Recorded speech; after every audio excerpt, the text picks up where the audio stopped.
नमस्कार, मैं डॉक्टर मीनाक्षी शर्मा, व्याख्याता बियानी गर्ल्स बीएड कॉलेज। आज हम बात करने जा रहे हैं मनोविज्ञान की शिक्षण विधियों के बारे में। वर्तमान समय में मनोविज्ञान का अध्ययन करने के लिए मनोविज्ञान की शिक्षण विधियों को उनकी कार्यप्रणाली के आधार पर दो भागों में बांटा गया है। पहला जो भाग है वह है आत्मनिष्ठ विधि, इसे सब्जेक्टिव मेथड कहते हैं। और दूसरा जो भाग है उसे जो है वह है वस्तुनिष्ठ विधि, इसे ऑब्जेक्टिव मेथड कहते हैं। जो सब्जेक्टिव मेथड है यानी आत्मनिष्ठ जो विधि है इसे अवलोकन विधि भी कहा जाता है। इसके अंतर्गत तीन प्रकार की विधियों को रखा गया है। पहला जो है वह आत्मनिरीक्षण विधि है यानी इंट्रोस्पेक्शन मेथड है, इसे अंतर्दर्शन विधि भी कहते हैं। सेल्फ ऑब्जर्वेशन मेथड भी इसे कहा जाता है। और और दूसरा जो है वह है निरीक्षण विधि, इसे ऑब्जर्वेशन मेथड कहते हैं। इसमें बहिर्दर्शन विधि आती है जिसे एक्सट्रोसेप्शन मेथड कहते हैं। नेक्स्ट जो है वह है गाथा विवरण विधि। गाथा विवरण विधि को एनेक्डोटल मेथड कहा जाता है। इसके अंतर्गत आत्मनिरीक्षण जो विधि है इसमें अंतर्निरीक्षण विधि और अंतर्दर्शन विधि आती है। इंट्रोसेप्शन का मतलब होता है इंट्रो प्लस सेप्शन, यानी इंट्रो का मतलब होता है अंदर और सेप्शन का मतलब होता है झांकना। अर्थात अंतर्दर्शन विधि के अंतर्गत यह देखा जाता है कि व्यक्ति सेल्फ ऑब्जर्वेशन यानी सेल्फ का इंट्रोसेप्शन करे, खुद का दर्शन करे, उसे कहते हैं आत्म दर्शन विधि या अंतर्दर्शन विधि। आत्मनिरीक्षण विधि होती है, इसमें व्यक्ति अपने व्यवहार का स्वयं निरीक्षण करता है, अवलोकन करता है। दूसरा जो है वह निरीक्षण विधि है, इसे बहिर्दर्शन विधि कहते हैं। बहिर्दर्शन विधि के अंतर्गत भी अवलोकन किया जाता है। इसमें दो तरह से अवलोकन किया जाता है, एक नियंत्रित अवलोकन होता है और एक अनियंत्रित अवलोकन होता है। नियंत्रित अवलोकन जो होता है वह प्रयोगात्मक रूप से किया जाता है, यानी नियंत्रित कंट्रोल्ड सिचुएशन के अंतर्गत ये किया जाता है। और अनियंत्रित जो अवलोकन होता है वह प्राकृतिक रूप से व्यक्ति स्वतंत्र होता है। इसमें यह कहीं पर भी किसी भी समय इसका अवलोकन किया जा सकता है, ऑब्जर्वेशन किया जा सकता है। निरीक्षण बहिर्दर्शन अथवा अवलोकन विधि में किसी वस्तु या क्रिया को देखना होता है, अर्थात इसमें मानव व्यवहार को देखना होता है, समझना होता है एवं उससे संबंधित तथ्यों का पता लगाना होता है। नेक्स्ट हम जो बात कर रहे हैं वह है गाथा विवरण विधि।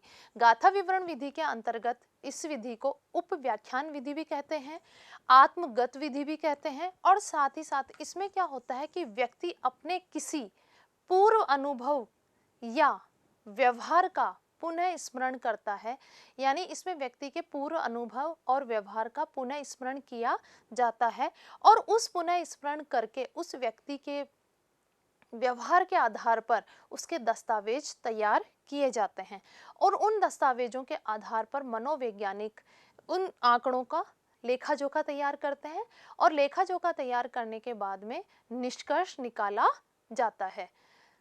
नेक्स्ट हम बात कर रहे हैं प्रयोगात्मक विधि की। जो वस्तुनिष्ठ जो विधियां होती हैं उसमें हमारी जो विधि है वह प्रयोगात्मक विधि है। प्रयोगात्मक जो विधि है उसमें शैक्षिक समस्याओं का अध्ययन एक नियंत्रित वातावरण के अंतर्गत किया जाता है। इसके नियंत्रित वातावरण के अंतर्गत इसलिए किया जाता है क्योंकि प्रयोग जो है वह अनियंत्रित यानी अनकंट्रोल्ड सिचुएशन के अंतर्गत नहीं किया जा सकता है। प्रयोगात्मक विधि की सबसे प्रमुख विशेषता यही होती है कि वह नियंत्रित वातावरण में संपन्न किया जाए। अब तक हमने बात की थी मनोविज्ञान की आत्मनिष्ठ विधि की, अब हम बात करने जा रहे हैं मनोविज्ञान की वस्तुनिष्ठ विधि के बारे में, यानी सब्जेक्टिव मेथड की बात कर ऑब्जेक्टिव मेथड की बात हम करने जा रहे हैं। इसमें जो सबसे पहली जो विधि है वह प्रयोगात्मक विधि है। प्रयोगात्मक विधि के अंतर्गत जो प्रयोग किया जाता है यानी किसी भी व्यक्ति के व्यवहार का अध्ययन करने के लिए, उसके व्यवहार का पता लगाने के लिए, यानी उसके व्यवहार में जो परिवर्तन आ रहा है उसका पता लगाने के लिए, या किसी भी व्यक्ति के जो भी मानसिक जो परिवर्तन आ रहा है उसका पता लगाने के लिए प्रयोग जो होता है वह नियंत्रित अवस्था में किया जाता है। प्रयोगात्मक जो विधि है वह वैज्ञानिक विधि माना गया है क्योंकि इसके जो परिणाम होते हैं वह वैध होते हैं और विश्वसनीय होते हैं। साथ ही साथ इसमें पुनरावृत्ति भी की जाती है क्योंकि जब तक कोई विश्वसनीय और वैध परिणाम प्राप्त नहीं हो जाते, यानी सत्य की जांच पूर्ण रूप से नहीं हो जाती, तब तक यह प्रयोग पुनः फिर से रिपीट होता रहता है, यानी उसकी पुनरावृत्ति होती रहती है। दूसरी जो विधि है वह जीवन इतिहास विधि है। जीवन इतिहास विधि के अंतर्गत किसी व्यक्ति की विलक्षण व्यवहार, विशिष्ट व्यवहार का अध्ययन किया जाता है। जीवन इतिहास विधि के अंतर्गत विभिन्न प्रकार के व्यक्ति जैसे कि अपराधी, मानसिक रोगी, झगड़ालू, समाज विरोधी आदि व्यक्तियों के जिसके उनके द्वारा जो किया गया जो व्यवहार होता है, उसके व्यवहारों का पता लगाने के लिए जीवन इतिहास विधि का अध्ययन किया जाता है। इसके अंतर इस विधि को नैदानिक विधि भी कहा जाता है, क्योंकि व्यक्ति के विशिष्ट व्यवहार का क्या कारण है, इसका निदान इस विधि के द्वारा किया जाता है। और जीवन इतिहास विधि में उस व्यक्ति के जीवन से संबंधित यानी क्रमबद्ध उसका अध्ययन किया जाता है कि क्या यह व्यक्ति क्या पहले से इस तरह का था, या फिर कुछ ऐसी परिस्थितियां इस व्यक्ति के साथ घटित हुई जिसके कारण यह व्यक्ति इस प्रकार का व्यवहार करने लगा है।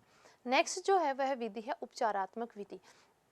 उपचारात्मक विधि जो है वह समस्याओं को जानने के लिए पहले उनकी समस्याओं का निदान किया जाता है, यानी उनकी समस्याओं के कारणों को जाना जाता है।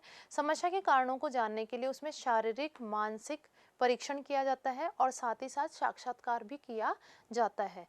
ये इन सब समस्याओं के कारणों को जानने के लिए व्यक्ति का शारीरिक मानसिक परीक्षण करना और साक्षात्कार किया जाता है और कारणों का पता लगाया जाता है। जब कारणों का पता चल जाता है उसके बाद में उनका उपचार किया जाता है, यानी उन कारण इस समस्या के पीछे थे उन कारणों का उपचार किया जाता है, यानी उन कारणों को दूर किया जाता है। नेक्स्ट हम ऑब्जेक्टिव मेथड की बात कर रहे हैं, वह है मनोविश्लेषणात्मक विधि। मनोविश्लेषणात्मक जो विधि है वह फ्राइड नाम के जो मनोवैज्ञानिक हैं उनके द्वारा दी गई है। उन्होंने बताया कि व्यक्ति का व्यवहार जो है वह चेतन और अचेतन मन दोनों से प्रभावित होता है और संचालित होता है। इस विधि के अंतर्गत व्यक्ति की दबी हुई इच्छाओं, आंतरिक मनस्थिति और भावनाओं का विश्लेषण किया जाता है। नेक्स्ट जो विधि है वह विकासात्मक विधि है। विकासात्मक विधि जो है डेवलपमेंट जो मेथड है, इस विधि को दीर्घकालीन विधि के नाम से भी जाना जाता है। दीर्घकालीन विधि इसलिए कहा जाता है क्योंकि इसमें व्यक्ति की विभिन्न अवस्थाओं यानी शैशवावस्था, बाल्यावस्था, किशोरावस्था एवं प्रौढ़ावस्था से संबंधित जो भी व्यक्ति के शारीरिक, मानसिक और सामाजिक विकास का अध्ययन किया जाता है। इन अवस्थाओं के अंतर्गत शैशवावस्था में व्यक्ति का शारीरिक विकास किस तरह से हुआ, मानसिक विकास किस तरह से हुआ, साथ ही साथ सामाजिक विकास किस तरह से हुआ, इसका अध्ययन इसके अंतर्गत किया जाता है। फिर उसके बाद में बाल्यावस्था के अंतर्गत व्यक्ति का शारीरिक, मानसिक और सामाजिक विकास किस तरह से हुआ, फिर उसके बाद में किशोरावस्था के अंतर्गत व्यक्ति का शारीरिक, मानसिक और सामाजिक विकास किस तरह से हुआ, इन सभी का अध्ययन किया जाता है। इसीलिए इस विधि को दीर्घकालीन विधि कहा जाता है। और इसमें व्यक्ति पर वंशानुक्रम और वातावरण का क्या प्रभाव पड़ता है उसका अध्ययन करने के लिए भी इस विधि का प्रयोग किया जाता है। नेक्स्ट जो विधि है वह तुलनात्मक विधि है। तुलनात्मक विधि के अंतर्गत एक या दो से अधिक व्यक्ति के व्यवहार के संबंध का अध्ययन किया जाता है। उनमें क्या समानताएं हैं, क्या असमानताएं हैं, उसका अध्ययन करने के लिए तुलनात्मक विधि का प्रयोग किया जाता है।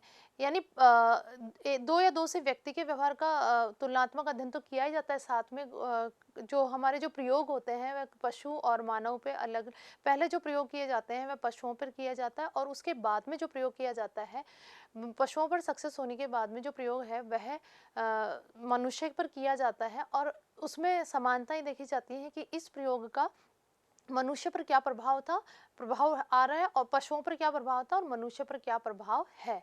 तो उम्मीद है कि आज हमने जो पढ़ा है वह मनोविज्ञान की दो प्रकार की विधियों के बारे में पढ़ाया है। पहली जो विधि है वह है आत्मनिष्ठ विधि है और दूसरी जो है वह वस्तुनिष्ठ विधि है। आत्मनिष्ठ जो विधि थी उसमें हमने पढ़ा, उसमें अंतर्दर्शन विधि के बारे में पढ़ा, निरीक्षण विधि यानी बहिर्दर्शन विधि के बारे में पढ़ा और गाथा विवरण विधि के बारे में हमने पढ़ा। और उसके बाद में जो वस्तुनिष्ठ विधि जो है उसमें हमने पढ़ा प्रयोगात्मक विधि, जीवन इतिहास विधि, और जीवन इतिहास विधि के अलावा हमने पढ़ा मनोविश्लेषणात्मक विधि। मनोविश्लेषणात्मक विधि के बाद में हमने पढ़ा विकासात्मक विधि और तुलनात्मक विधि, उपचारात्मक विधि। यह सभी मनोविज्ञान का अध्ययन करने के लिए इन सभी विधियों का प्रयोग किया जाता है। Thank you for watching and listening me. For further detail, please www.gurukpo.com। उम्मीद है मुझे कि आपको मेरा ये वीडियो पसंद आएगा, और तो हमारे YouTube चैनल को लाइक कीजिए, सब्सक्राइब कीजिए और कमेंट कीजिए।